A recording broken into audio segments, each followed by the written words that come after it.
Bonsoir, bonsoir frères et sœurs. Quelle grâce de se trouver ce soir dans la présence du Seigneur. Hein?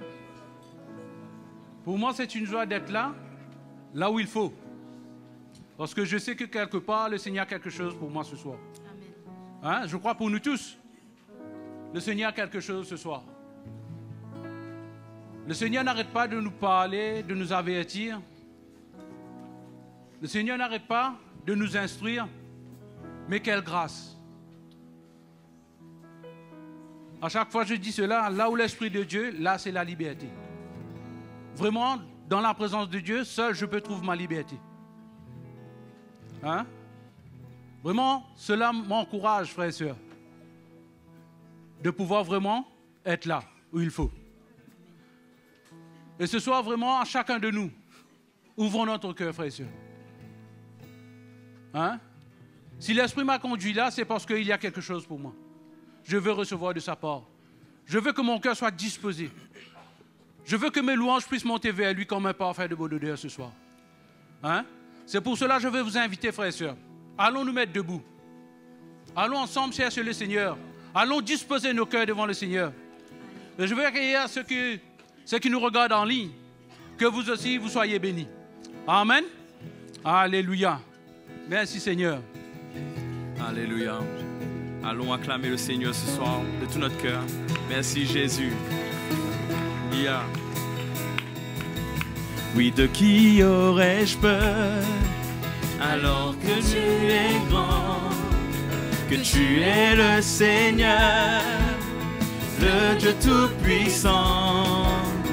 Pourquoi douterais-je alors que je sais bien que les cieux et la terre sont l'œuvre de tes mains. Ici-bas nous sommes tentés, mais tu as vaincu ce monde. Tu brilles plus que toutes les étoiles. Ta gloire brille jusque dans nos cœurs. Tu brilles, tu nous remplis de courage pour te suivre. De qui aurais-je peur alors que je suis grand, que tu es le Seigneur, oui le Dieu Tout-Puissant. Pourquoi douterais-je alors que je sais bien que les cieux et la terre sont l'œuvre de tes mains. Ici-bas nous sommes tentés, mais tu as vaincu ce monde. Alléluia, tu brilles plus que toutes les étoiles.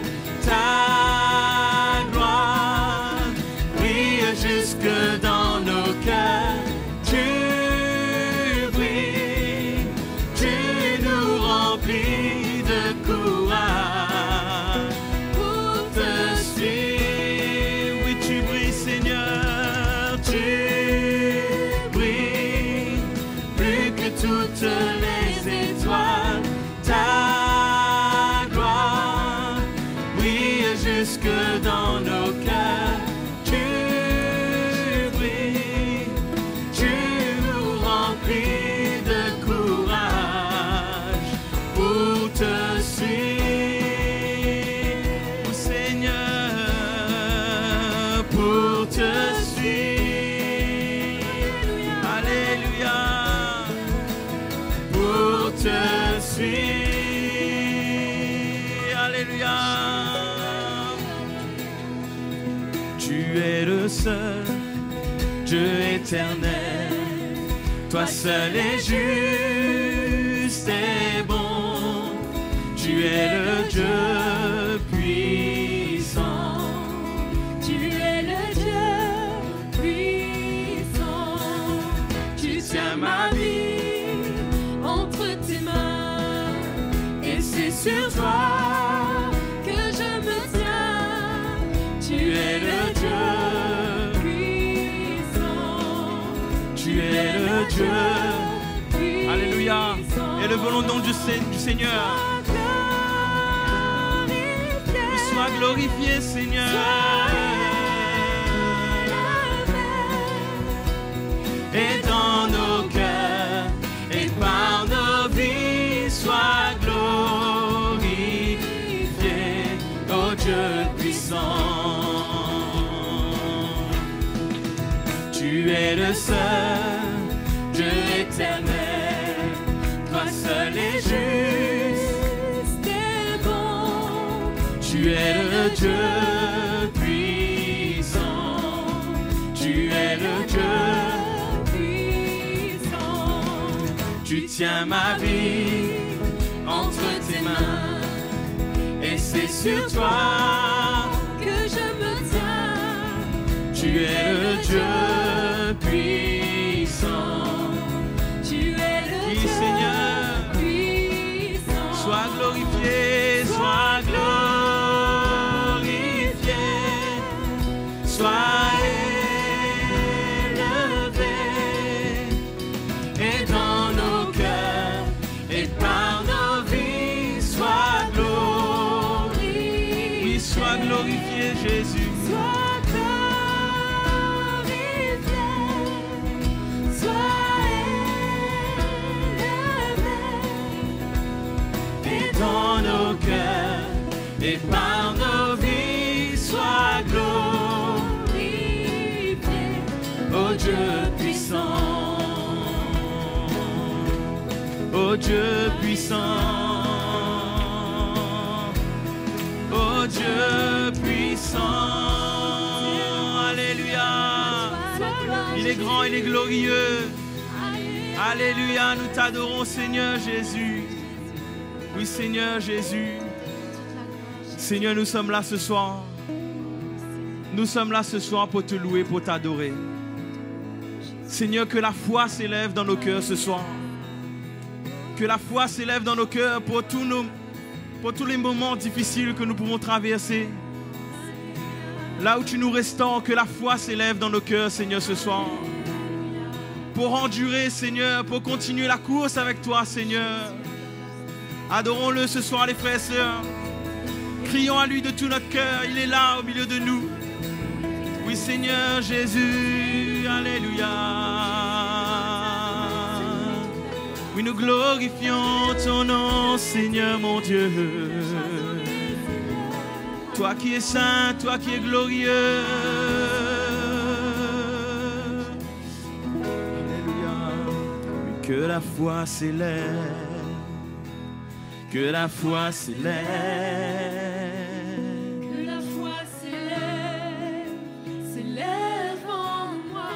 C'est notre prière ce soir. Que la foi s'élève. Que la foi s'élève. Que la foi s'élève Oui, en moi. que la foi s'élève. Que la foi s'élève. Que la foi s'élève. Oh Seigneur Jésus. Que la foi s'élève. Nous crions à toi ce soir. En moi. Oui, que la foi s'élève dans nos cœurs, Jésus. Que la foi Que s'élève.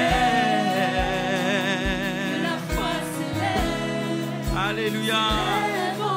Oh, que tes louanges s'élèvent, que mes louanges s'élèvent. Tes louanges s'élèvent. Oui, Seigneur, s'élève en moi. Alléluia. Tes louanges s'élèvent. Que tes louanges Tes s'élèvent. louanges s'élèvent. Que tes louanges s'élèvent en moi. Alléluia, que tes louanges s'élèvent, Seigneur. Nous l'avons chanté ce soir, les frères et sœurs. Alors que les louanges s'élèvent de nos cœurs. Alléluia. Élevons nos voix, n'ayons pas peur, les frères et sœurs. Que tes louanges s'élèvent dans nos cœurs ce soir, Jésus. Oh, nous t'adorons. Toi qui es glorieux.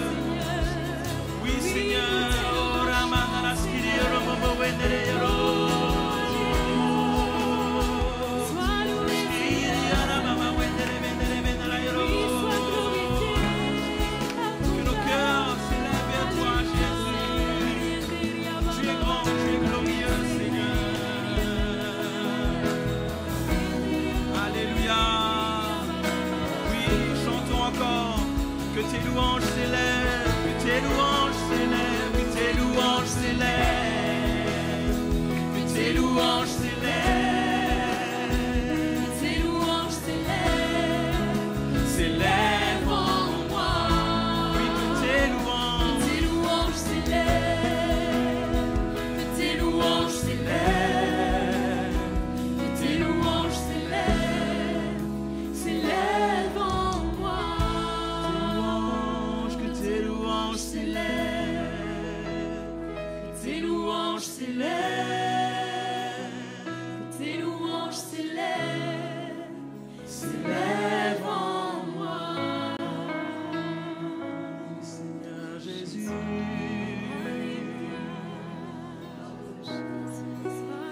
Tu es merveilleux.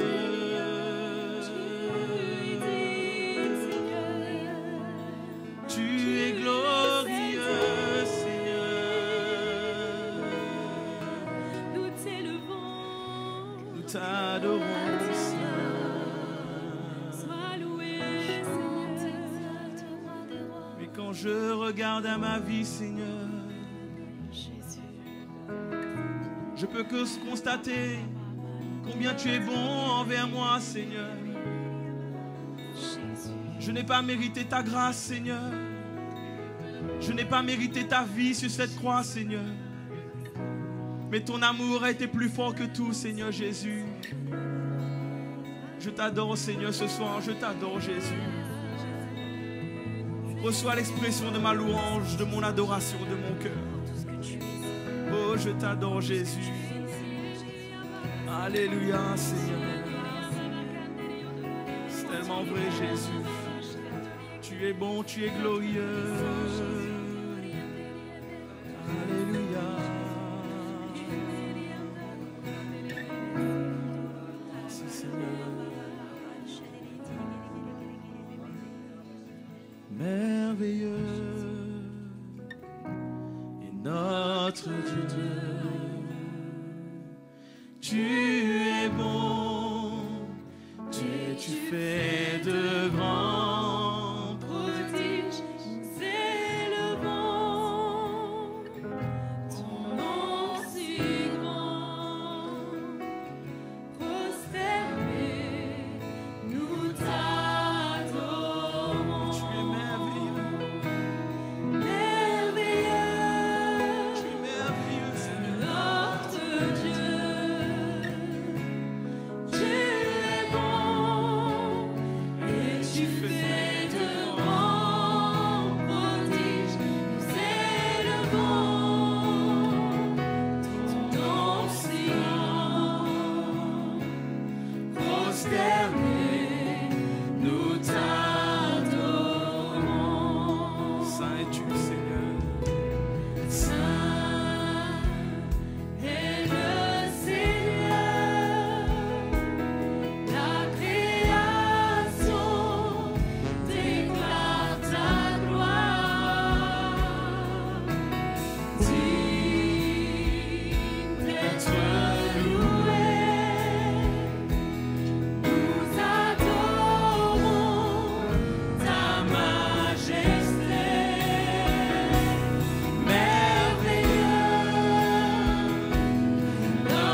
t'exaltons, mon Dieu. Oh, tu es assis sur le trône et tu règnes en majesté, Seigneur. Nous sommes tes sujets, Seigneur, ce soir, et nous adorons notre roi. Nous adorons le roi des rois, le Seigneur des seigneurs. Oh, nous t'adorons. Alléluia, alléluia. Oui, nous t'adorons, Seigneur.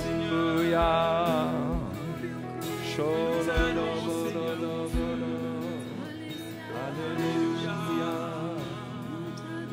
Oh, nous t'adorons. Oh, nous t'adorons, Jésus. Alléluia. Merci Seigneur.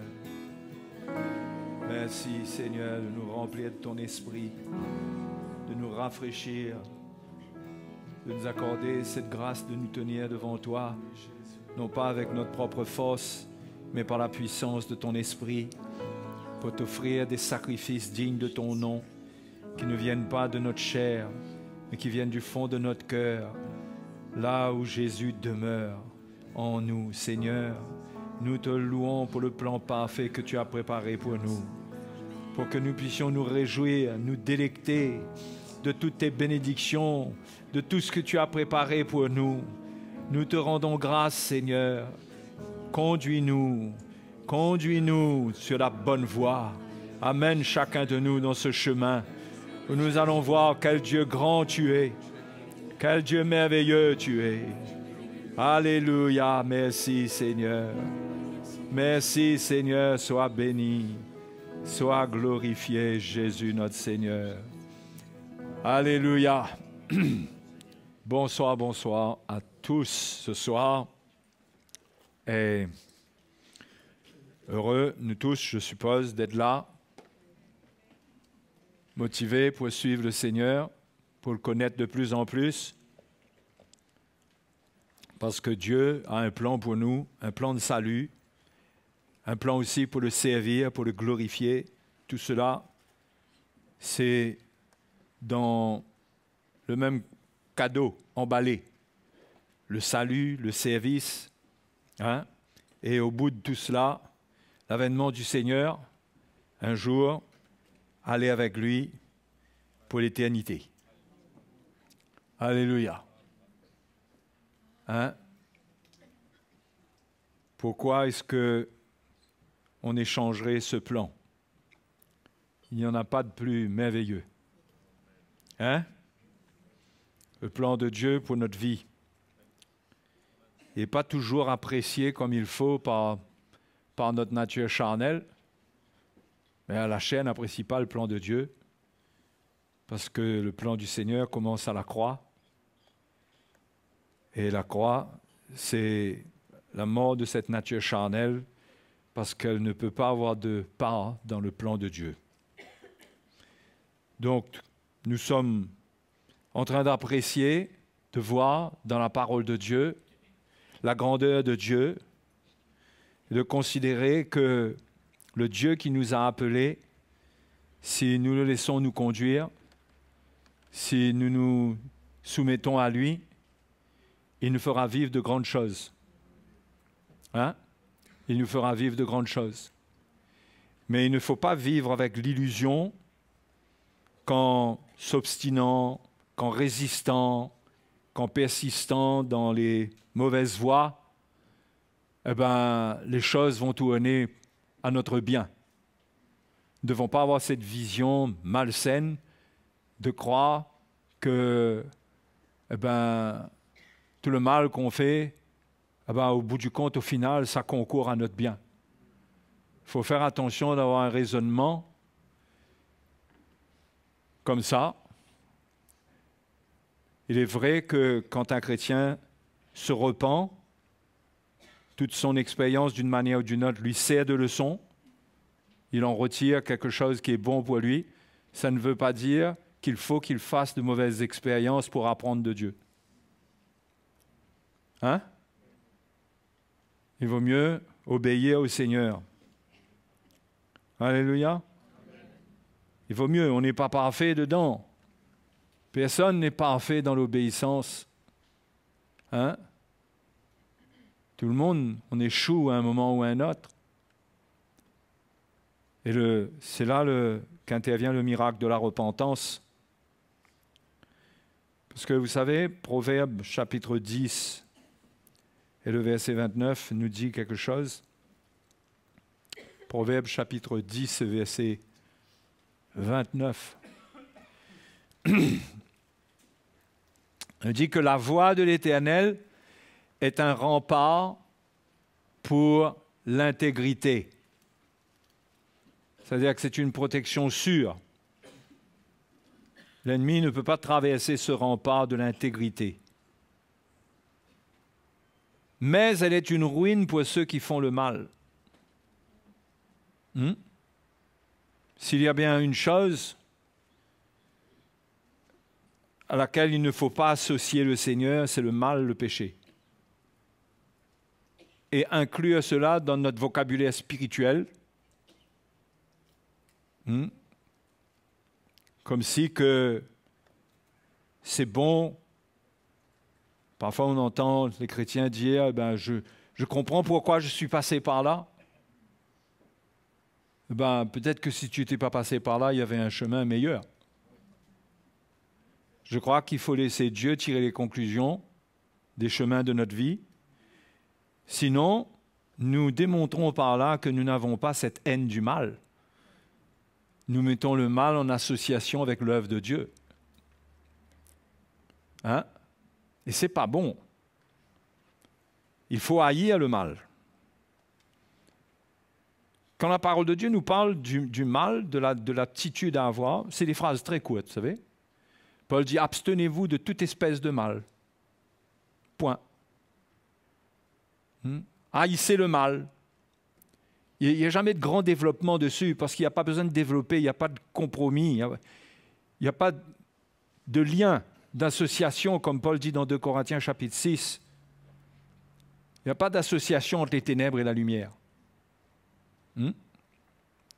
Maintenant, il est vrai que la puissance de Dieu fait que Dieu rattrape ses enfants, les relève quand ils se repentent, et ce qu'ils ont vécu demeure des expériences qui vont les aider à comprendre qu'on ne se moque pas de Dieu, qu'avec Dieu, il faut marcher dans la crainte de Dieu. Hein? Il faut marcher dans la crainte de Dieu. Parce que la parole de Dieu est claire, c'est une ruine pour ceux qui font le mal, la voie de Dieu. Quand quelqu'un emprunte la voie de Dieu, il faut qu'il s'éloigne du mal. Quand il s'éloigne du mal, c'est là que Dieu fait concourir toute chose à son bien. Quand il s'éloigne du mal, il sera persécuté. Il arrivera qu'il chutera, mais il se repentira, Dieu le relèvera, c'est certain. Mais l'attitude du chrétien, c'est de fuir, de s'abstenir de toute forme de mal. C'est de vouloir cela. Ça doit être une attitude dans le cœur du chrétien. Il tend à cela. Il n'est pas parfait, mais il tend à cela. Il veut vivre comme ça. Et ceux qui sont comme ça, Dieu les connaît et Dieu les relève quand ils chutent. Donc ça, c'est important de préciser cela, parce qu'il ne faudrait pas qu'on soit dans une compréhension de l'Évangile que tout ira bien pour nous, quel que soit ce qu'on fait, et qu'on peut s'attendre à Dieu, que Dieu est grand, hein, et qu'on peut s'attendre à lui pour notre vie, en dehors d'une repentance, en dehors d'une marche dans la justice, dans la sainteté. C'est dans le chemin de la justice qu'on va trouver la main de Dieu, pendant que nous marchons dans la justice, dans la droiture. C'est là que Dieu va entendre nos prières, la prière du juste est d'une grande efficacité. C'est ce que Jacques dit. Il y a tant de promesses pour les justes. Mais les chrétiens se sont cachés derrière la justification pour faire de ces promesses quelque chose qui repose sur la justification, sans qu'eux-mêmes marchent dans la justice. Et c'est vrai que tout part de la justification, mais l'enfant de Dieu doit marcher dans la justice. Il doit donner sa vie pour ça. Et l'Évangile est là pour nous instruire. Donc, j'aimerais lire ce soir avec vous dans le psaume 33.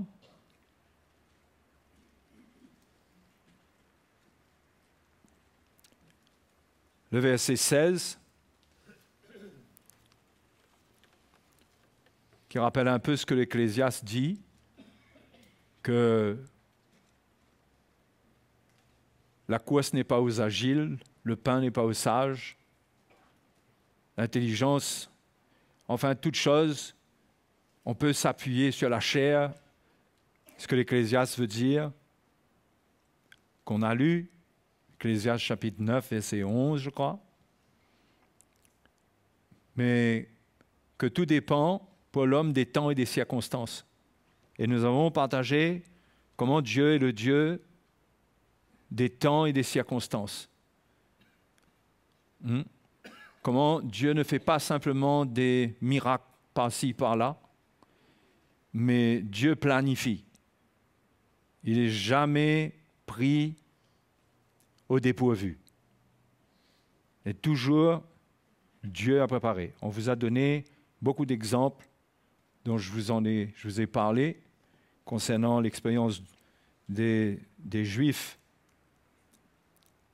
dans la ville de Suse, lorsqu'ils étaient en captivité, comment ils avaient failli être exterminés et ils se sont joints ensemble dans la prière et le jeûne. Et Dieu a renversé les plans de l'ennemi qui voulait les détruire et leurs ennemis ont été massacrés à leur place. Toutes ces histoires ne sont pas juste des histoires extraordinaires ou de belles histoires pour nous faire passer le temps sur notre lit le soir avant de dormir quand nous sommes fatigués. Mais c'est là pour édifier notre foi, c'est là pour nous montrer ce que Dieu peut faire pour nous, ce que Dieu peut et veut faire pour son peuple. Et donc, au verset 16, on voit que vous y êtes. Le psalmiste dit, « Ce n'est pas une grande armée qui sauve le roi. Ce n'est pas une grande force qui délivre le héros. Le cheval est impuissant pour assurer le salut. Et toute sa vigueur ne donne pas la délivrance. Voici, l'œil de l'Éternel est sur ceux qui le craignent. » C'est-à-dire ceux qui haïssent le mal, qui détestent le péché. L'œil de l'Éternel est sur ceux qui le craignent. Pour eux, leur délivrance ne dépend pas de la puissance du cheval, de la force de leur intelligence, des plans qu'ils peuvent faire, mais la délivrance du Seigneur vient parce que Dieu a un regard sur eux, parce qu'ils le craignent. Parce qu'ils le craignent, ils ont la crainte de Dieu. Ils ne sont pas légers avec Dieu.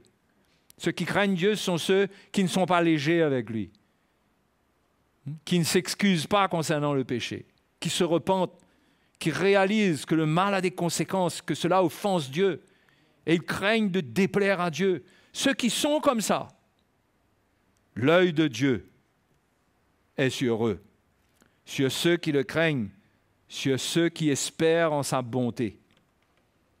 Avant d'espérer en sa bonté, le psalmiste dit sur ceux qui le craignent, afin d'arracher leur âme à la mort et de les faire vivre au milieu de la famine. Donc Dieu a un plan pour nous dans toutes nos circonstances, dans tous les chemins par lesquels nous passons. Il a un plan pour nous. Au verset 12, on va lire un petit peu. Heureuse la nation dont l'Éternel est le Dieu. Heureux le peuple qu'il choisit pour son héritage. Ce heureux-là, c'est pour nous, non? Hein? L'Éternel regarde du haut des cieux. Ouais, Dieu est un Dieu qui regarde. On oublie ça. Hein? L'Éternel regarde du haut des cieux, il voit tous les fils de l'homme. Tous les fils de l'homme, c'est-à-dire tous les habitants de la terre. Lui qui forme, du lieu de sa demeure, il observe tous les habitants de la terre. Lui qui forme leur cœur à tous, qui est attentif à toutes leurs actions. Donc Dieu voit au travers des actions des hommes s'ils le craignent ou pas. S'ils le craignent ou pas. Et ceux qui le craignent, ils bénéficient de son secours. Tous les habitants de la terre, parce que Dieu est le juge de tous les hommes. Dieu veille sur tous. Quand il trouve quelque part un homme qui le craint, il le garde. Il le conduit au salut. La Bible dit qu'il leur réserve la vie éternelle. Mais Dieu est le juge de tous les hommes. Il forme leur cœur. Ce n'est pas qu'il les forme pour la perdition, c'est que dans son jugement, il tourne leur cœur dans une direction ou dans une autre. Comprenez? Et c'est ça qu'on doit réaliser, qu'il faut craindre le Seigneur, parce que l'Évangile est là pour nous former, pour diriger notre cœur dans la direction du plan de Dieu, et que si l'Évangile ne travaille pas notre vie, ne nous défie pas, ne nous amène pas à la repentance, n'amène pas des réformes dans notre vie, nous pourrions prendre la voie large, la porte large, et nous perdre. Pourquoi? Parce que dans notre cœur se formerait le contraire de ce que Dieu veut former en nous. Dieu veut nous former, non pas pour la perdition, mais pour le salut. Mais Dieu regarde tous les fils de l'homme, il voit. Et en plus de cela, Dieu forme les cœurs aussi autour de nous. On ne sait pas ce qui se passe, mais il y a des gens qui sont formés pour être un pion dans le plan de Dieu, pour nous aider. Parfois même, ils ne se convertissent pas, mais ils se trouvent là quelque part. Et on trouve grâce. Ce genre de personnes dont on dit, il lui manque juste le Seigneur. Ce sont des gens que, d'une manière ou d'une autre, Dieu a la main sur les hommes. Il les conduit. Il décide qui va être sauvé, qui ne va pas être sauvé. Qui va entendre l'Évangile, qui n'entendra pas l'Évangile. C'est lui qui décide. Mais ceux qui craignent Dieu, Dieu ne peut pas être indifférent à cela. Et Dieu a un regard spécial sur eux. Et Dieu forme leur cœur. Dieu les amène à être disposés pour croire. C'est pourquoi nous sommes sauvés par la grâce. Parce que Dieu, quelque part, a formé un cœur en nous pour accepter au moment où il fallait. Pour abdiquer. Et c'est la grâce de Dieu, ça. Donc, le Seigneur contrôle tout. Du haut des cieux, il regarde, il voit tous, il voit tous les hommes. Il voit ceux qui dirigent, il voit ceux qui gouvernent. Et il regarde son peuple. Si son peuple le craint, Dieu agira même dans la nation en faveur du plan qu'il a pour son peuple. Mais ce n'est pas à nous de donner une appréciation de ce plan, de ce qui se passe. Ça peut être un temps d'épreuve, un temps difficile, mais qui va concourir à notre bien. Mais Dieu conduit toutes choses. La Bible dit même que le cœur des rois est un courant d'eau entre les mains du Seigneur. Et Dieu l'incline où il veut. Qu'est-ce que l'homme, frères et sœurs? Qu'est-ce que l'homme? C'est pourquoi on n'a pas besoin de se battre contre l'homme. On n'a pas besoin de lutter contre la chair et le sang. On doit rester dans la foi et prier. Dieu peut renverser un cœur comme ça. C'est lui qui forme le cœur à tous. C'est pourquoi la Bible nous dit « Heureuse la nation dont l'Éternel est le Dieu ». Heureux le peuple qu'il choisit, parce que dans tout ce qu'on lit là, tout cela va se passer pour le bien du peuple de Dieu, de son peuple.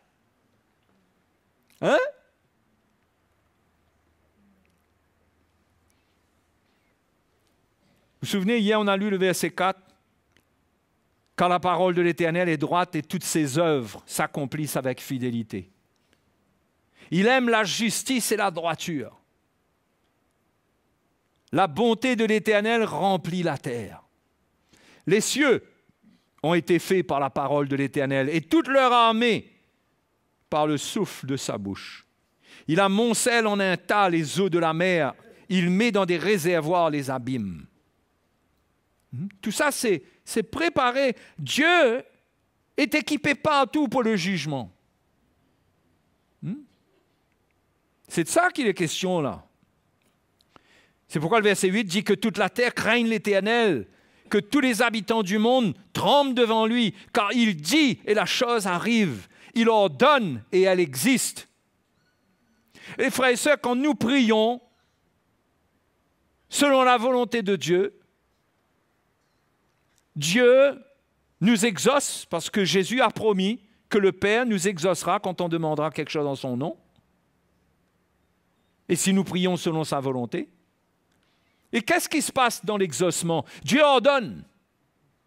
Dieu ordonne, donne des ordres en notre faveur. Il arrête certaines situations, il arrête certaines choses. Et il tourne toutes sortes de contextes. Il peut les tourner en notre faveur. Vous savez, ce qui nous manque, c'est la foi et la prière de la foi. La prière de la foi. Et la louange. Louer le Seigneur pour sa grandeur. Vous remarquerez que dans beaucoup de textes qu'on lit, ça commence, ce genre de texte-là, ça commence toujours par « Réjouissez-vous en l'Éternel ». Paul lui-même appelait les Philippiens à se réjouir dans le Seigneur. Il dit « Réjouissez-vous toujours dans le Seigneur, toujours ». Et il était en prison. Il savait que c'était pour un temps. Si c'était comme ça, Dieu avait permis. D'ailleurs, il l'a dit aux Philippiens. Il dit que beaucoup profitent du fait que je suis dans les liens. Ça lui a fait du bien. Ils annoncent Christ avec plus d'assurance. Donc, il comprenait que la main de Dieu était sur lui, que ce n'était pas une fatalité pour lui d'être en prison. Il a accepté. Et donc, il voulait entretenir les Philippiens dans cet esprit de réjouissance, parce que la main de Dieu ne nous quitte jamais. La main de Dieu ne nous lâche jamais. Mais cette main agira parfaitement en notre faveur alors que nous sommes dans la foi, alors que nous louons le Seigneur et que nous reconnaissons sa grandeur, sa fidélité et qu'à aucun moment nous doutons de sa grâce et de son amour envers nous. À aucun moment. Dieu nous fera grâce. Hein? Il faut que notre cœur soit droit et soit pur seulement. Parce que si nous marchons dans les ténèbres, je vais vous dire une chose, marcher dans les ténèbres, ça fait concourir aux choses, ça fait concourir les choses, pas à notre bien, mais à notre mal. Marcher dans les ténèbres, persister dans ce qui n'est pas bien, ça nous fait entrer dans le plan de l'ennemi. Il ne faut pas utiliser ce verset-là pour croire que c'est un verset qui va s'accomplir inconditionnellement. Ça concerne ceux qui aiment Dieu, qui sont appelés selon son dessein. Si on aime Dieu, on hait le mal. On aime la justice parce que l'Éternel aime la justice, la droiture. Et bien, quand nous prierons comme des justes, nous allons voir l'exaucement de nos prières et Dieu agir. Et des montagnes être transportées par la prière de la foi.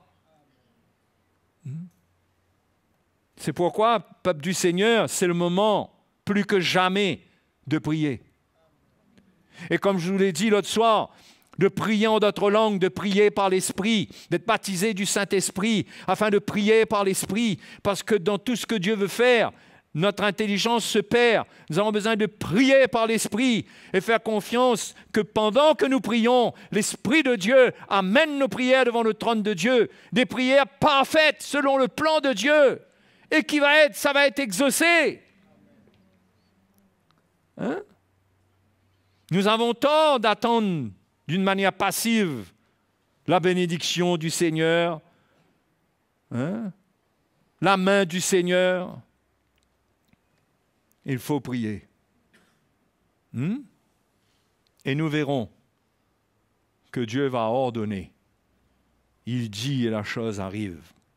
Oh, ça concerne bien sûr dans ce contexte le jugement qui est une menace sur le monde qui pêche. S'il décide d'amener le jugement, qui va arrêter? Mais ça nous concerne à nous aussi, parce que si Dieu ordonne pour nous des choses en notre faveur, elles existeront. Paul dit concernant Abraham qu'il a cru en Dieu qui donne la vie, qui appelle les choses qui ne sont point comme si elles étaient, qui donne la vie aux morts. Qu'Abraham a cru en ce Dieu-là. Il était ferme. Dieu lui avait dit, Isaac sera l'héritier, sera ton héritier, au travers de lui, il y aura une postérité. Et même si Dieu lui avait dit, amène ton fils sur la montagne, offre-le en sacrifice, il ne pouvait pas croire que Dieu avait changé de parole. Il croyait que malgré ça, la parole de Dieu s'accomplirait. Cela se passerait au travers d'une résurrection. Il a eu la foi et jusqu'au bout. Et quand ça s'est passé, il a eu la promesse a été scellée par un serment. Le Seigneur a dit, je le jure par moi-même, je te bénirai. Et la Bible dit que c'est par la foi, l'Épître aux Hébreux nous dit que c'est par la foi et la persévérance, en imitant ceux qui ont hérité certaines promesses, comme Abraham, eh bien c'est par la foi et la persévérance qu'on hérite des promesses. Il y a des promesses qui sont là, et on hérite des promesses par la foi et la persévérance dans la prière. Gardez cet esprit de prière, s'attendre au Seigneur. S'attendre au Seigneur. Et là, Dieu ordonne, et l'Éternel renverse les desseins des nations. Il anéantit les projets des peuples. Les desseins de l'Éternel subsistent à toujours, et les projets de son cœur de génération en génération. Qui pourra changer les projets de Dieu? Qui? Hein? Je m'étonne, franchement, que l'ennemi ait pu défier Dieu. Mais il a vu ce Dieu-là. Comment peut-on défier ce Dieu qui a créé les cieux et la terre?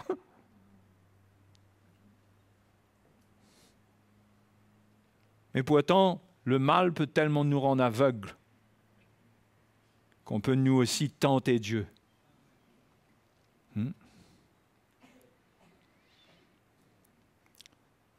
Si on lit le psaume 95,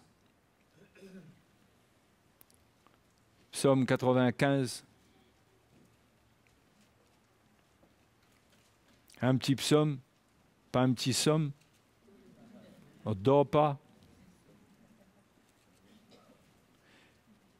Verset 1 dit, « Venez, chantons avec allégresse à l'Éternel. Poussons des cris de joie vers le rocher de notre salut. » Hein? Voyez l'esprit qui doit nous animer. Au lieu de nous plaindre, de murmurer, au lieu d'être négatif, allons au-devant de lui avec des louanges. Allons au-devant de lui avec des louanges. Faisons retentir des cantiques en son honneur. Retentir. Pas chanter notre louange pour la chaise sur laquelle on est assis. Faire retentir nos louanges. Tellement reconnaissant et tellement dans la joie. Car l'Éternel est un grand Dieu. Il est un grand roi au-dessus de tous les dieux. Quand on dit au-dessus de tous les dieux, non pas qu'il y ait plusieurs dieux, mais tous ceux qui se croient Dieu. Dieu est au-dessus d'eux. Il tient dans sa main les profondeurs de la terre. Et les sommets des montagnes sont à lui. La mer est à lui, c'est lui qui l'a faite. La terre aussi, ses mains l'ont formée. Venez, prosternons-nous et humilions-nous. Fléchissons le genou devant l'Éternel, notre Créateur, car il est notre Dieu. Et nous sommes le peuple dont il est le berger, le troupeau que sa main conduit. Oh, si vous pouviez écouter aujourd'hui sa voix. Le psalmiste présente Dieu dans sa grandeur en disant, regardez ce Dieu-là, c'est lui qui a fait les montagnes, c'est lui, la terre est dans sa main, il a créé les océans, il a tout fait. Et nous sommes son peuple, reconnaissons, humilions-nous devant sa grandeur et comprenons que Dieu détient pour nous le royaume, les bonnes choses. Vous savez que la Bible dit que Dieu a créé des aliments pour ceux qui l'aiment, pour ses enfants, hein? Pour qu'ils lui rendent grâce. Dieu a créé toutes choses. Paul dit, tout est à vous. Bon, mais ça va pas, comprenez bien, on ne va pas transgresser le droit à la propriété, on ne va pas aller chez notre voisin et lui dire, excusez-moi, mais vous devez déménager, vous devez sortir. Pas du tout. Mais les montagnes, tout, ça veut dire quoi? Ça veut dire que Dieu, il peut tourner les choses d'une manière.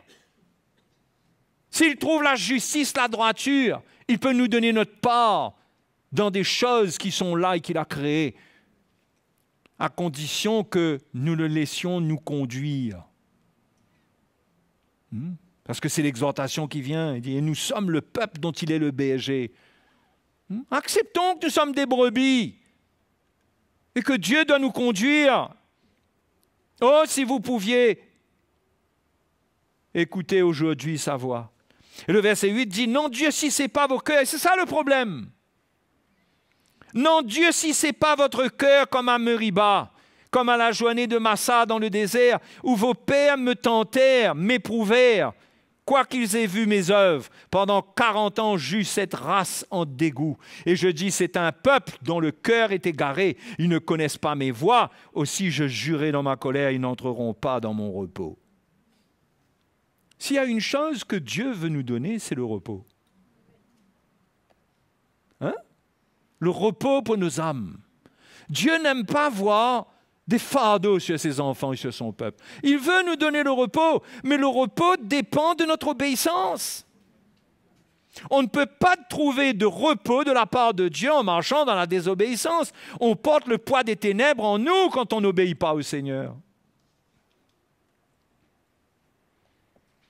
Donc le peuple d'Israël, dans le désert, ils avaient endurci leur cœur, ils n'ont pas compris qu'ils étaient le troupeau, que Dieu avait retiré d'Égypte, que Dieu cherchait les meilleurs moyens. On a lu dans le livre de l'Exode comment le Seigneur avait dit qu'il ne les fera pas passer par le chemin des Philistins, de peur qu'ils se découragent, qu'ils retournent en Égypte en voyant la guerre. Et Dieu leur a fait prendre un chemin plus long, mais plus sécurisé. Mais comment on peut être désobéissant et endurcir notre cœur parce qu'on trouve que c'est trop long, on trouve que c'est trop ceci et trop cela, on veut les raccourcis, on veut les bénédictions. Et il y a des évangiles comme ça qui vous demandent d'appuyer sur un bouton au nom de Jésus et de croire que les choses doivent se passer immédiatement. Quand la foi est là, les choses se passent immédiatement. Non, la foi, c'est se soumettre au plan de Dieu et savoir attendre.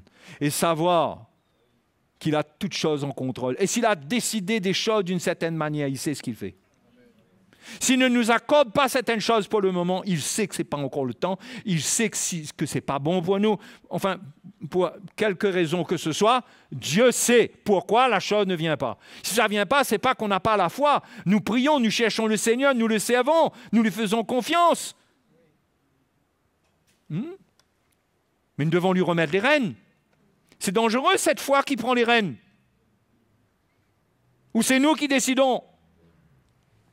La vraie foi se soumet et s'humilie pour reconnaître que c'est Dieu qui conduit. Nous sommes le troupeau. Il est le berger. Mais le Seigneur dit, c'est un peuple dont le cœur est égaré et ils ne connaissent pas mes voies. Et eux, ils ont eu un serment. Contrairement à Abraham qui a eu la foi, ils ont eu le serment qu'ils n'entreraient pas dans le repos. Et la majorité d'entre eux ont péri dans le désert. S'il y a une chose qui est précieuse, c'est d'avoir le repos pour nos âmes, d'avoir la paix avec Dieu. D'avoir la paix. Le bonheur, c'est ça, c'est une paix totale. On est heureux quand on est en paix. À partir de cette paix, on peut manifester la joie. On a besoin de cette paix avec le Seigneur, ce repos que Dieu nous donne. Vous avez remarqué que même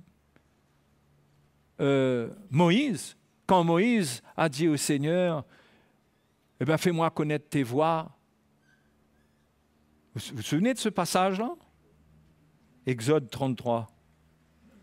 Juste que je vous y ramène un petit instant. Je crois que c'est Exode 33, oui.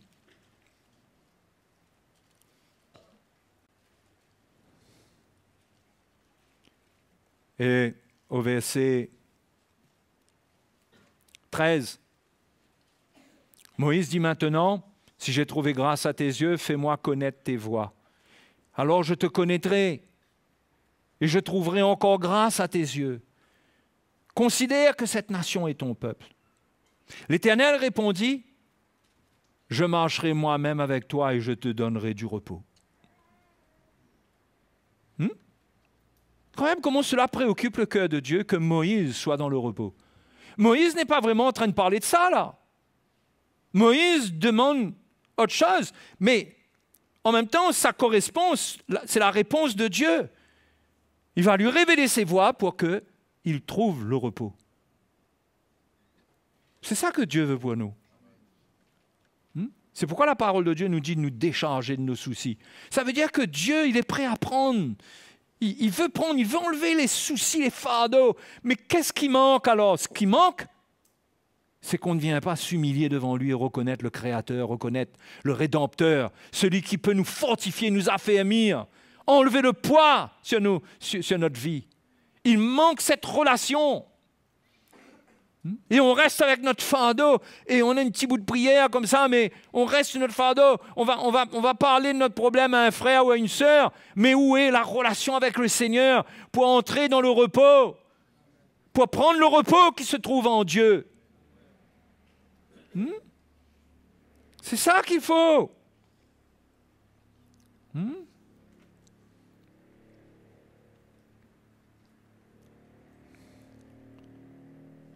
Donc le psaume 95 est un psaume bien riche, très riche, pour nous encourager à nous réjouir dans notre Créateur.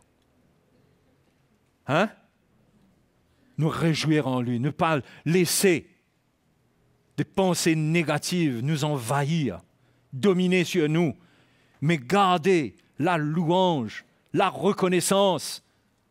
Ce n'est pas de la technique, c'est une révélation. Ce n'est pas une technique que quand tu as un problème, et bien là tu loues le Seigneur. Ce n'est pas un truc technique, c'est de cœur. C'est une lumière qu'on a de la grandeur de Dieu, vraiment. Et qu'on lui fait confiance, qu'on se décharge de nos soucis sur lui. Il prend soin de nous, l'apôtre Pierre dit. Déchargez-vous sur lui de tous vos soucis, car lui-même prend soin de vous. Il manque cette relation, cette communion, cette prière qui insiste devant le Seigneur, qui brise son cœur et qui crie à Dieu avec foi. Seigneur, tu as dit, Seigneur.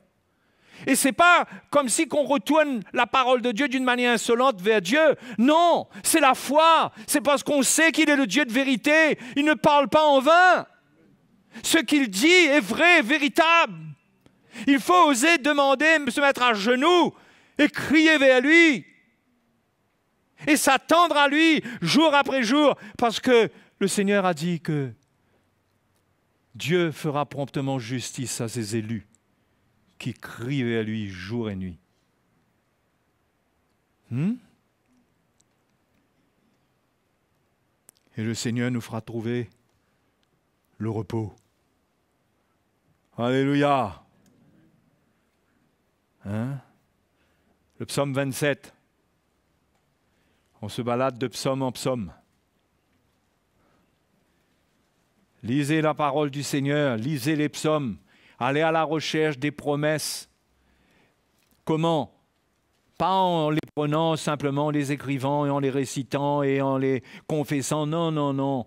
Allez à la recherche et demandez au Seigneur, à l'Esprit de Dieu de vous éclairer, de vous parler, de faire flasher la lumière des promesses dans notre cœur, comme un flash qui vient dans le cœur. Et là, on sent, Dieu est comme ça. Ça nous fortifie dans notre foi.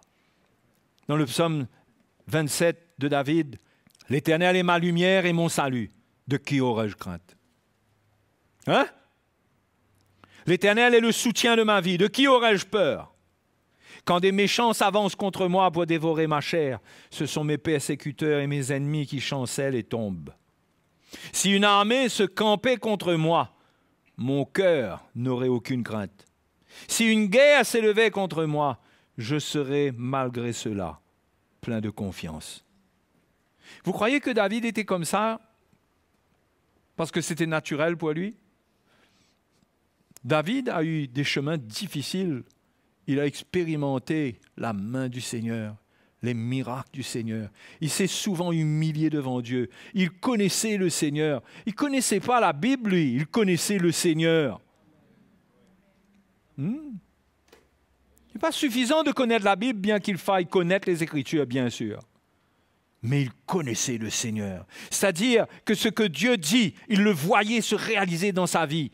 Lorsqu'il était angoissé, lorsqu'il était acculé, et que ses ennemis, on dirait, allaient prendre le dessus, il voyait la main de Dieu.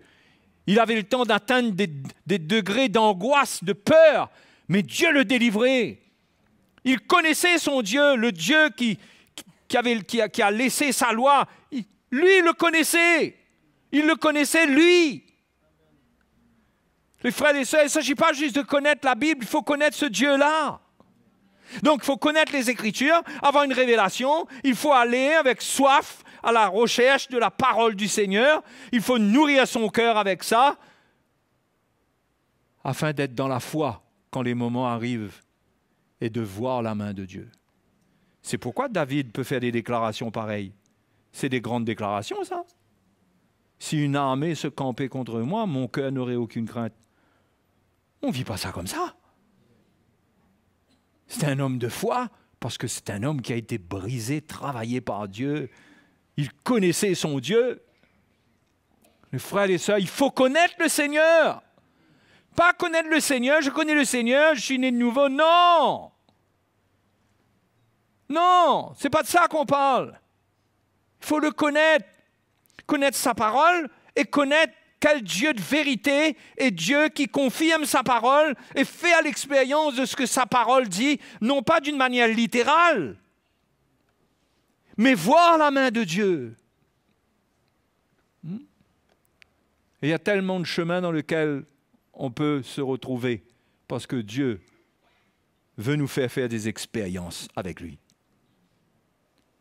Des expériences avec lui. Mais connaître la Bible, être à l'église, c'est une chose, mais faire des expériences avec le Seigneur. Faire des expériences avec la croix. Pas juste comprendre la croix et croire que nous, on est dans le coup parce qu'on comprend la croix, mais faire l'expérience. Parfois et souvent, même, il y a des frères et des sœurs qui passent par des chemins et on les entend dire, j'ai entendu pendant des années la croix, mais là, je sens ce que c'est, je vois ce que c'est. Je vois ce que ça me coûte. Et ça fait une œuvre, ça fait un travail, ça change. On arrête de voir les autres être transformés, nous-mêmes, on expérimente la transformation, la libération. Alléluia. C'est pourquoi il ne faut pas s'étonner si une armée se campe contre vous. Il ne faut pas s'étonner si à votre niveau, il y a des montagnes qui sont là. Parce que ce qui est plus précieux pour vous, pour le Seigneur, c'est que le Seigneur, il a fermisé votre foi. Il a besoin de vous faire des exercices de foi.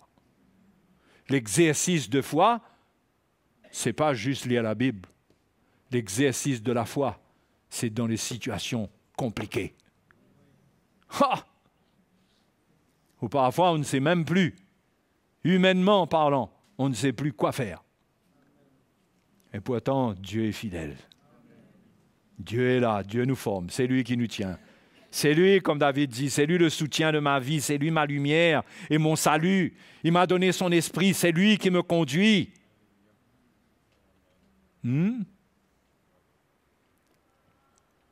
Alléluia.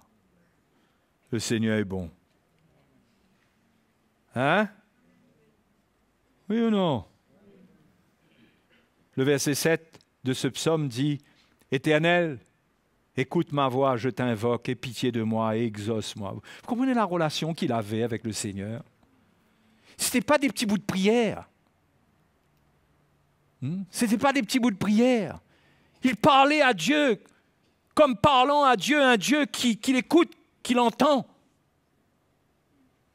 Il lui parlait. C'est ça la foi, l'expression de la foi, c'est de parler à un Dieu qu'on ne voit pas, comme le voyant. Comme le voyant. Éternel, écoute-moi, je t'invoque, aie pitié de moi et exauce-moi. Mon cœur dit de ta part, cherchez ma face. Je cherche ta face, ô Éternel. Ne me cache point ta face. Ne repousse pas avec colère ton serviteur. Tu es mon secours, ne me laisse pas. Ne m'abandonne pas, Dieu de mon salut. Il avait ses épreuves, il dit, quand mon père et ma mère m'abandonnent, mais l'Éternel me recueillera. Il parle à Dieu du fond de son cœur. Il s'humilie, il prie. Il prie devant la face de Dieu. C'est quoi cette vie de prière tiède? Il faut qu'on renonce à ça. Cette prière morte. On n'invente pas ça, mais on a besoin de cette prière qui exprime quelque chose dans la foi, que Dieu, tu es vivant. Je crois en toi, je t'ai donné ma vie, je m'attends à toi, Seigneur. Vous savez, parfois, les chrétiens se repentent avec légèreté.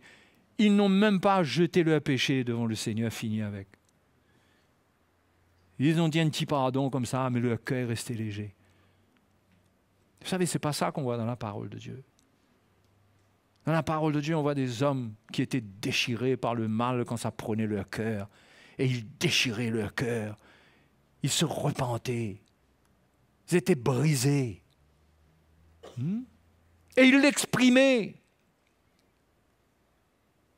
On a besoin de retrouver ou de trouver ce calibre de prière où Dieu peut ressentir que là, la foi est là.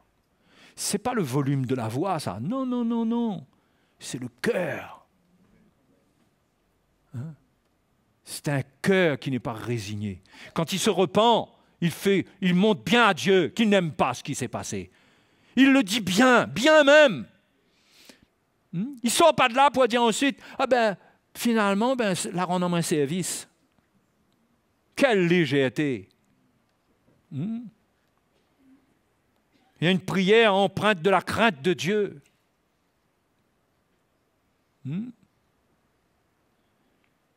Et de l'œil de Dieu, la Bible dit, est sur lui. Je suis certain qu'il y a beaucoup de fardeaux et il y a beaucoup de péchés qui partiraient dans une relation comme ça avec le Seigneur.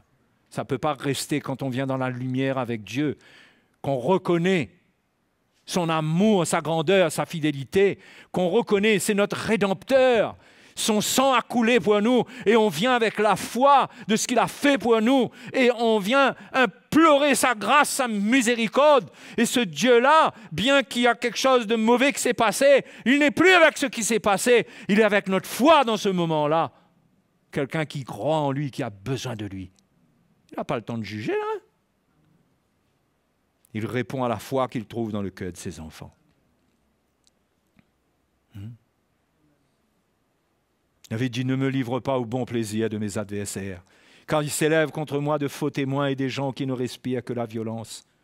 Oh, si je n'étais pas sûr de voir la bonté de l'Éternel sur la terre des vivants. Mais il était sûr.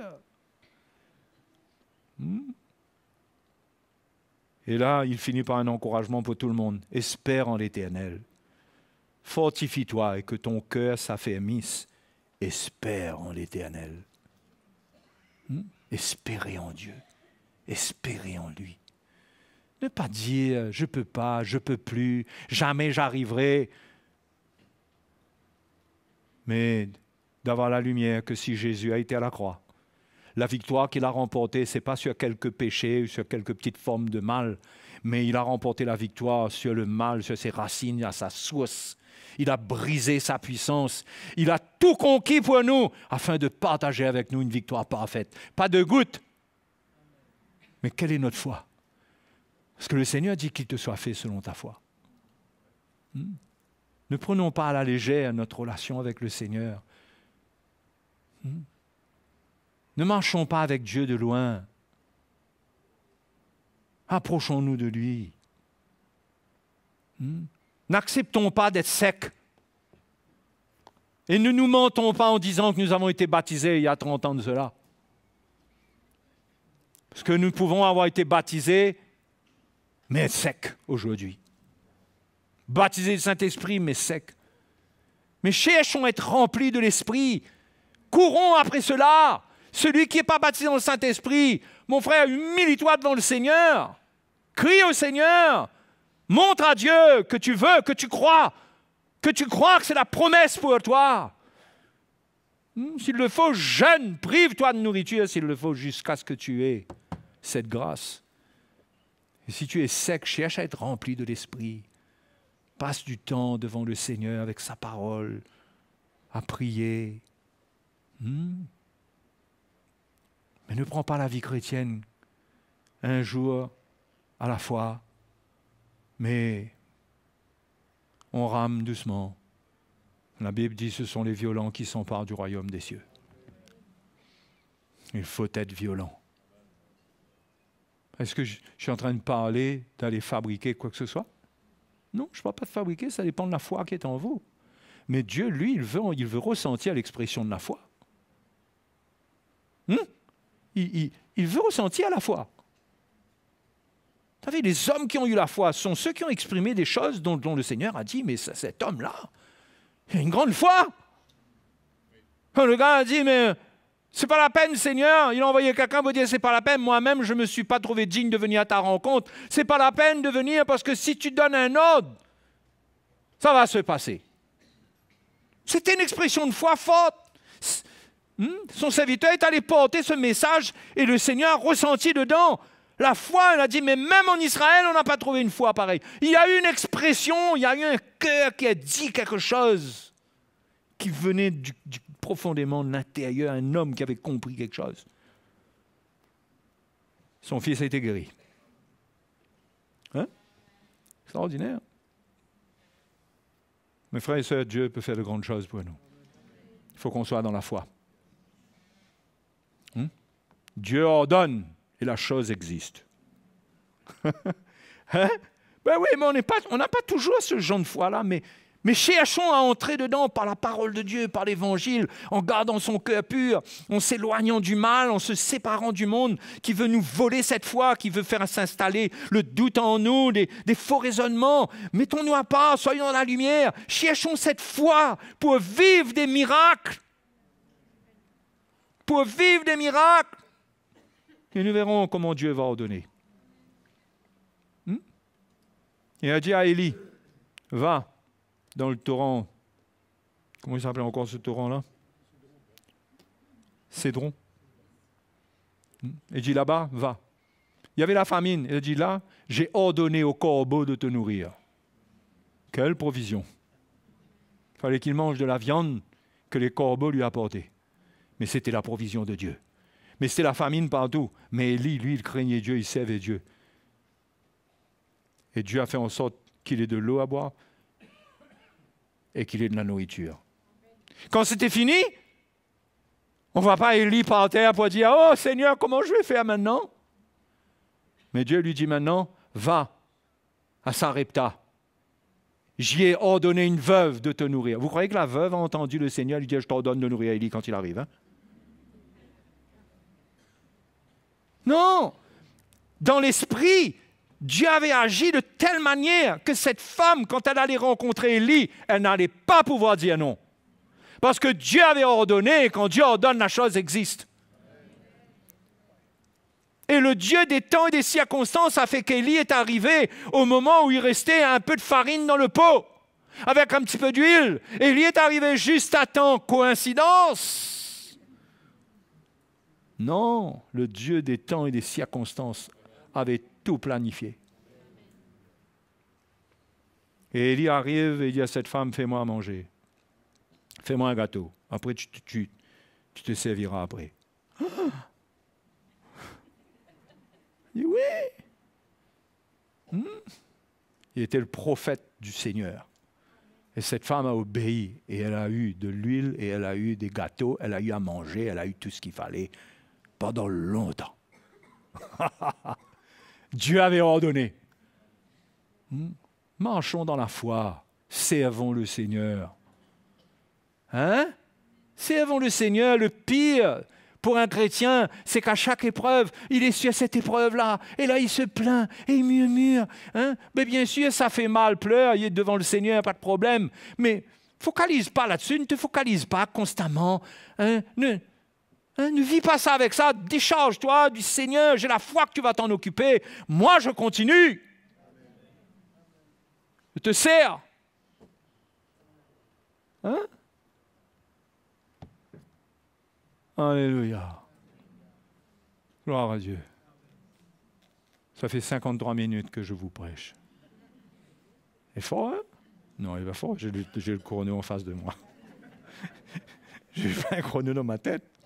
Ça veut me dire, il ne faut pas que je tarde encore. Mais j'ai eu sur mon cœur de passer ces quelques réunions pour vous encourager à être dans la foi. Parce que il faudra qu'on soit dans la vraie foi. Ceux qui jouent à la foi, aux hommes de foi, l'épreuve viendra les mettre par terre. Il faudra être trouvé dans la foi. Cherchez une communion avec le Seigneur. Priez. Ne dites pas simplement, l'Église est bien seulement, hein? On ressent le cœur du Seigneur. Ne dites pas ce genre de choses-là seulement. Cherchez le Seigneur pour être affermi. N'oubliez pas l'exhortation de David. Espère en l'Éternel. Affermis ton cœur, espère en l'Éternel. Fortifie-toi, espère en l'Éternel. Alléluia. Faisons-le, ne soyons pas passifs. Ce sont des temps pour vaincre les passifs et les oisifs. Mais en même temps, ce sont des temps où Dieu va révéler sa gloire pour ceux qui se lèvent dans la foi, qui ne sont pas résignés à laisser le diable dominer sur eux, à conduire leur vie derrière toutes les épreuves qu'il amène. On ne le suit pas dans les épreuves qu'il amène. On prie Dieu, mais on continue. On ne peut pas passer notre vie à chaque chose, chaque problème, chaque truc. On est derrière là. Mais on crie au Seigneur, Dieu s'occupe et Dieu est grand, il ordonnera et la chose existera, il fera.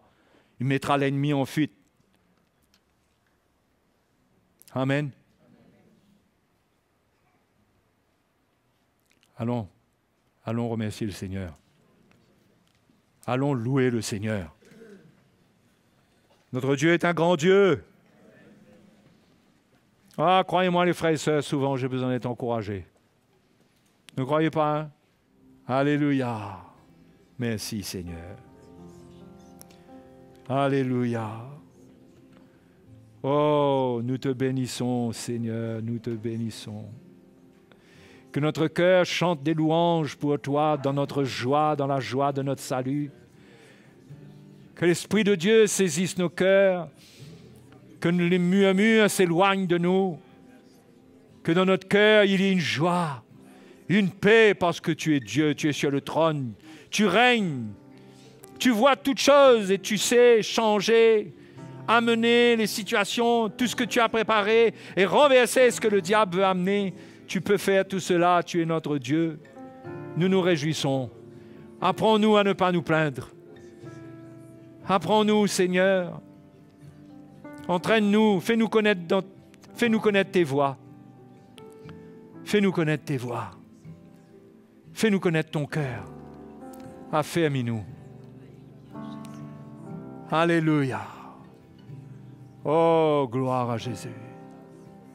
Gloire à Jésus, gloire à Jésus. Il est temps de se réveiller, les frères et sœurs. Il faut se réveiller.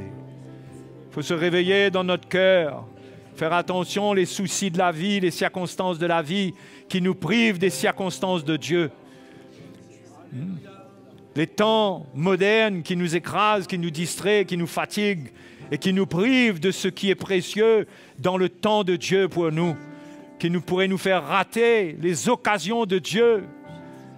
Ne nous endormons pas. Cherchons-le, adorons-le, aimons-le. Alléluia, nous t'adorons. Oui, nous t'adorons, Jésus. Alléluia, nous t'adorons. Alléluia.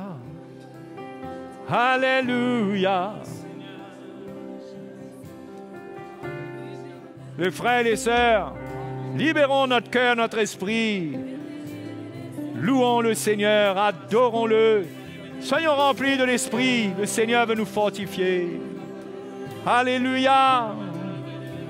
Oh, Alléluia. Oh, Shodobolabadedebewele. Kindoledebewele.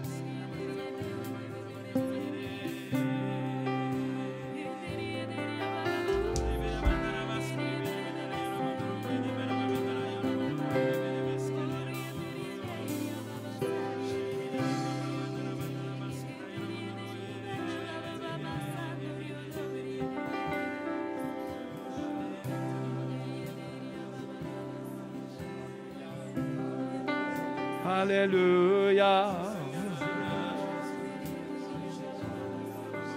Nous t'adorons.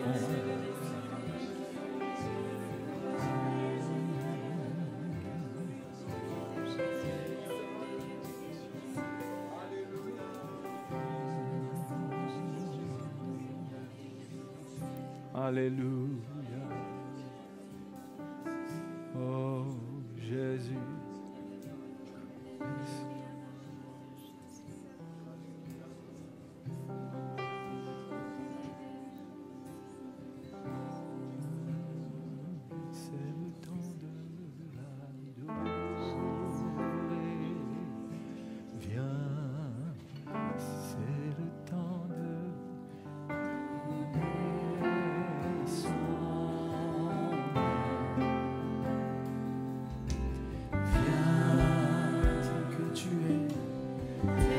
Tu es pour m'adorer.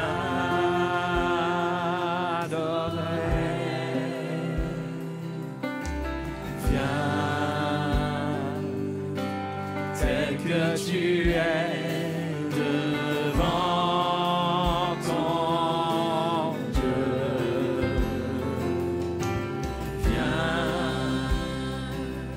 Viens, c'est le temps de l'adorer. Oui, viens. C'est le temps de l'adorer.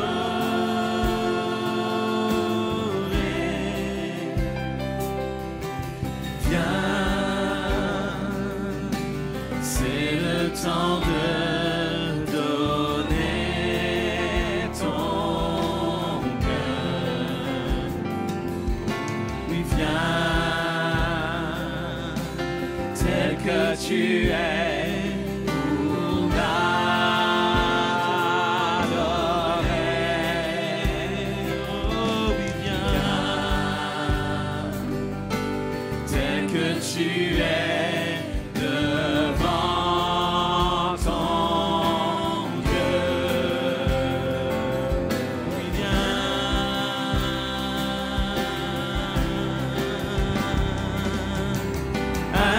Tous reconnaîtront que tu es Dieu. Un jour tout genou fléchira. Mais ceux qui dès maintenant croient en toi possèdent un grand trésor. Un jour tous reconnaîtront que tu es Dieu. Un jour tout genou fléchira. Mais ceux qui dès maintenant croient en toi possèdent un grand trésor.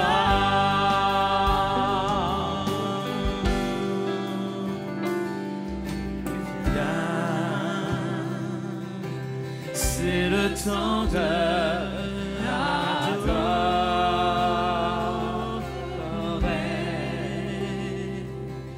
Oui, c'est le temps de donner ton cœur. Oui, viens,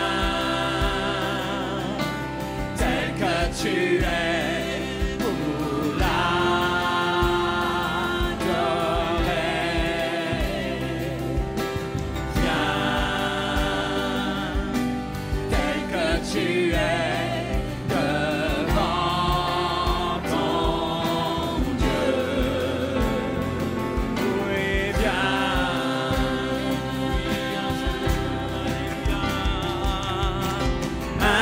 Tous reconnaîtront que tu es Dieu.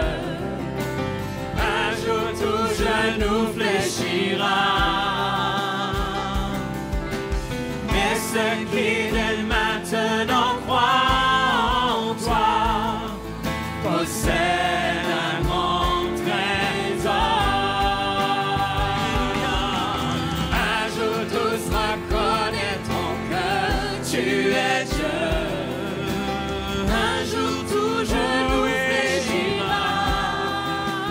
C'est pour nous. Mais ceux qui dès maintenant croient en toi possèdent un grand trésor. Tous reconnaîtront que tu es Dieu. Seigneur, un jour tout genou fléchira. Mais ceux qui dès maintenant croient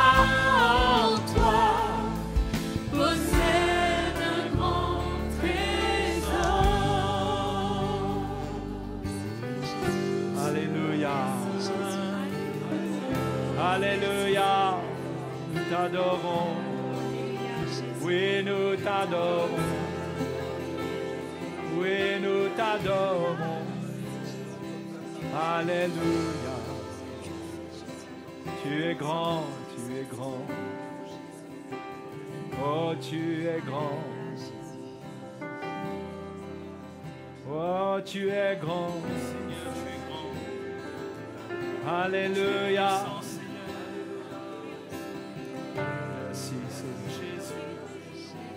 Merci Seigneur. Alléluia. Merci Jésus le Seigneur. Merci Seigneur. Alléluia.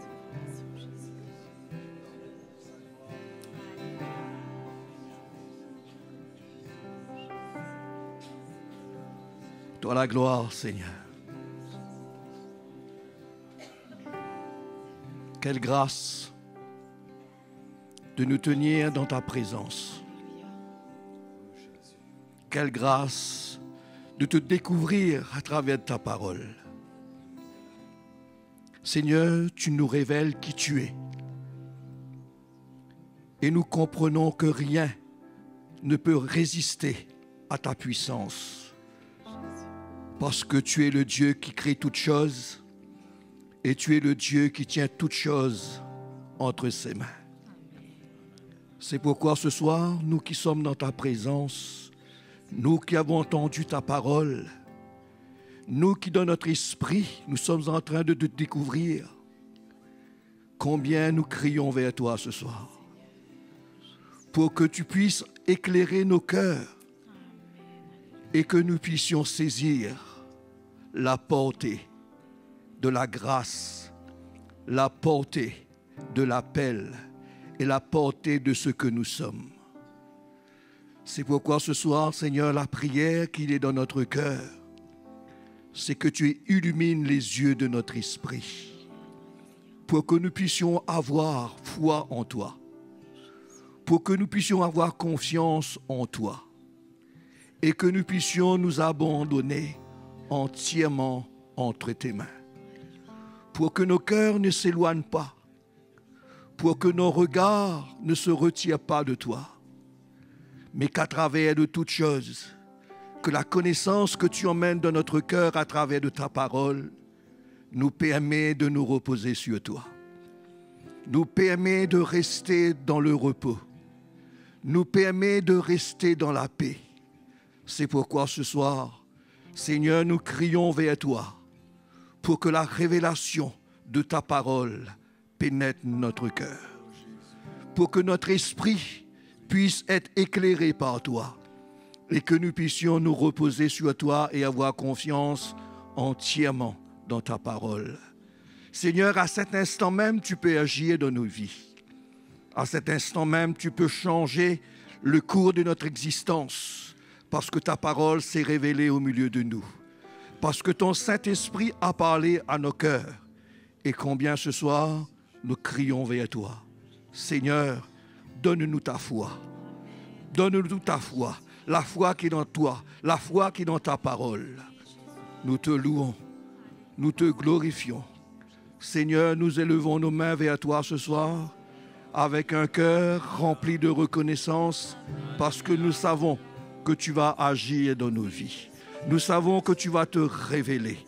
Nous savons que tu vas, Seigneur, agir dans nos cœurs. Touche la vie de chacun de nous. Nous te louons, nous te glorifions pour ta grâce ce soir. Oh notre Dieu, éclaire nos cœurs ce soir. Éclaire nos cœurs. À toi seul soit la gloire. Merci Jésus. Amen. Voilà frères et sœurs, je crois que nous avons passé un moment extraordinaire dans la présence du Seigneur et que l'évangile qui nous a été apporté ce soir nous révèle la grandeur et l'amour de Dieu pour nous. C'est pourquoi serrons la parole du Seigneur dans notre cœur et je suis sûr que nous allons voir l'accomplissement de la promesse de Dieu dans notre vie. Amen. Il est fidèle. Amen ou pas? Que le Seigneur vous bénisse. On se retrouve demain matin sur le Zoom et on se retrouve dimanche pour louer le Seigneur, pour le glorifier et pour lui donner gloire. Amen. Bonne soirée à vous et que le Seigneur vous bénisse. Si quelqu'un a besoin de nous, eh bien, nous sommes là à votre disposition pour vous encourager, pour prier pour vous, mais nous sommes là de la part du Seigneur pour chacun de vous. Bonne soirée à vous. Que le Seigneur vous bénisse.